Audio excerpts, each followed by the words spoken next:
Hello everybody, it's Nuke, and today we're talking about everybody's favorite frog that isn't Flubs the Fool and isn't Clement the Warrior. This is my third video on a frog commander, and it's funny how that works, isn't it? And we're talking about everyone's favorite, the Gitrog Monster. So he's an interesting one. He's a 5-drop 6/6 with Death Touch. At the beginning of your upkeep, you must sacrifice the Gitrog Monster unless you sacrifice a land. You can play an additional land on each of your turns. When a land is put in your graveyard from anywhere, draw a card. So on paper, it seems like he wouldn't be great, right? Because you get rid of a land every turn, unless you want to get rid of him. And you don't want to get rid of him because then the commander tax will get you. However, he does have the benefit of letting you put an additional land on each turn. So as long as you can keep up with your mana, you aren't technically losing mana. It's an interesting scenario.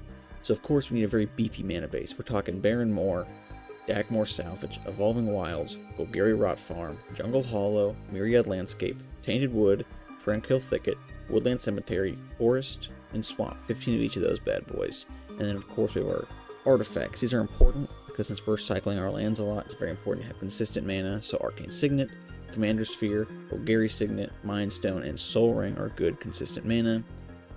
Because they're not lands, you don't have to sacrifice them unless someone else forces you in the game, which they probably will when they see your deck. So let's talk about what we're going to do. We're going to need to stay on top of our mana. Like, our mana has to be kept on top of, otherwise we're going to fall behind very quickly. So we have things like Arbor Elf, to untap a target forest, Elvish Mystic, to tap, add green, Groundskeeper, return a land from your graveyard to your hand, Land of War Elves, to tap for green, Sakura Tribe Elder, to sacrifice, get a light land from your library on the battlefield tapped, Skull Prophet, you can tap it for black or green, Perennial Behemoth, this is important, you can play lands from your graveyard. So essentially, whenever the Gitrog Monster forces you to get rid of your land, you can just put it back on the battlefield if you Perennial Behemoth down. And so you essentially lost no mana, right? This is important. You essentially lose no mana.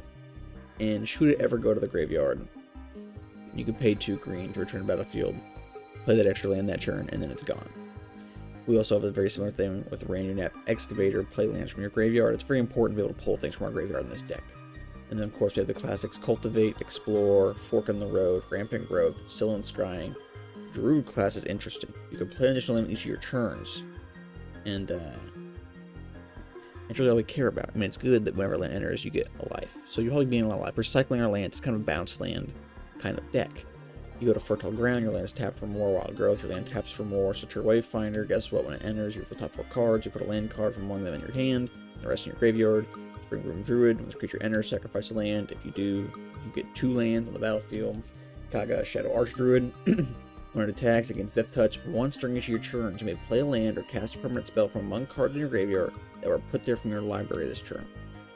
So since we're going to be doing a little bit of milling, Kaga basically says, well, if it's the same turn you milled it, you're allowed to play it. And then Horror is an additional cost. Split a spell, sacrifice a land, and then you get 2 basic lands on the battlefield, and then you shuffle. So we have that, right? We're going to be keeping on top of our mana, keeping on top of our lands, saying that when we lose our lands, we're essentially going to get them back. We have other things like tap for mana, the lands are less important. And then we have things like Ball of Prime. We're going into landfall territory. It's a 10/10, 4-drop 10/10. It enters tap with 6 stun counters on it. When you sacrifice a land, you get a 4/4 green beast creature token and untap this creature. It's pretty important.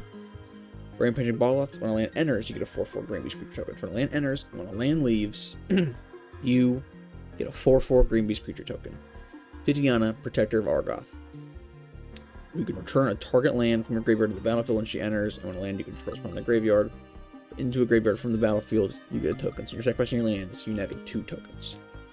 Now, you could probably do a lot more with Earthbending in this deck. I reckon that Earthbending would go very well with the Gitrog Monster. Your lands become creatures, you sacrifice them, they just return as lands. Alright, you essentially never lose your lands. But Beifong's Bounty Hunter, as they say, whenever a non-land creature you control dies, you Earthbend X, where X is that creature's power. So your lands are turning into creatures whenever other stuff dies. Other stuff's going to die, and they're going to die because you have a lot of dredge. Golgari Brown Scale, it dies, you pay the dredge cost, he comes back to your hand. Golgari Grave Troll, he dies, you pay the dredge cost, comes back to your hand. Golgari Thug, he dies, you pay the dredge cost. Nyx Weaver forces us to mill to begin our upkeep. Scouring Swarm, when you sacrifice a land, you get a tapped token that's a copy of this creature if 7 or more land cards are in your graveyard, otherwise you get a 1/1 black insect token. Stinkweed Imp, he's just a flying Death Touch dredge, a lot of dredge going on here. Urg, Spawn of Turg. Now, his power is equal to the number of land cards in your graveyard. which is assumedly going to be either a lot or a little depending on how you play this deck. You can pay 2 to sacrifice a land, which is always good. We want to sacrifice lands to activate some of other triggers. Eternal Witness, you can return target card from your graveyard to your hand. Jared, Golgari Lichlord, he gets +1/+1 for each creature card in your graveyard. You can sacrifice a land to bring him back to your hand if he's dead. It's very important. Kodama of the East Tree. Now, what a lot of you might not know about Kodama of the East Tree, his ability is really obvious. When a permanent you control enters, if it wasn't part of the battlefield, this ability, you may put a permanent card with equal or lesser mana value from your hand onto the battlefield. When you play a land, Kodama lets you play another land. It is of equal or less mana value, and it says permanent. It doesn't say non-land permanent. You are allowed to put multiple lands down per land you drop, right? You play a creature, you can put a land down. Let's make that very clear.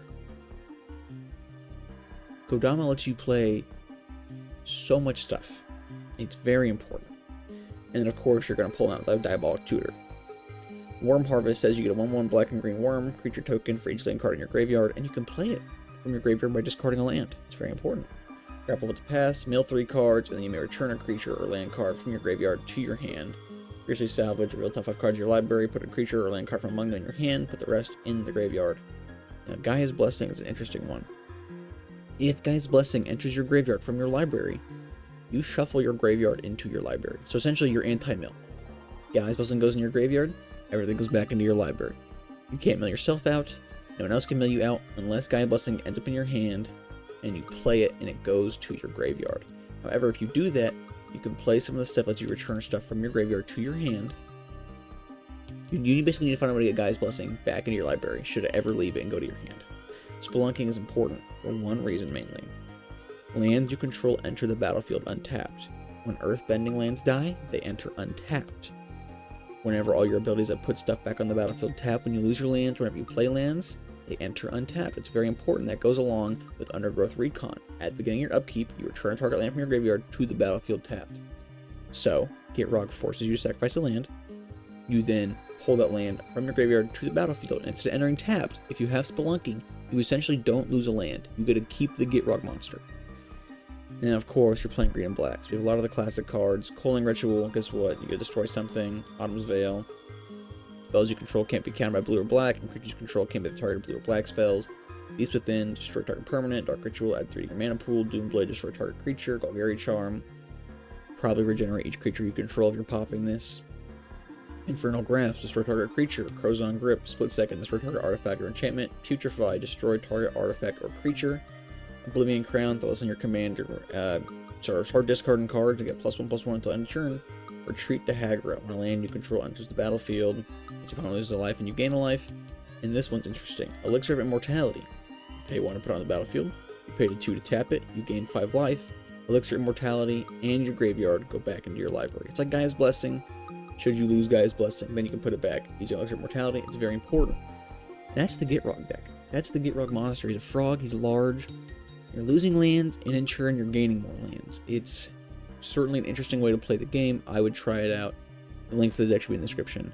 I'm Floop Nuke, and I'll see you guys next time.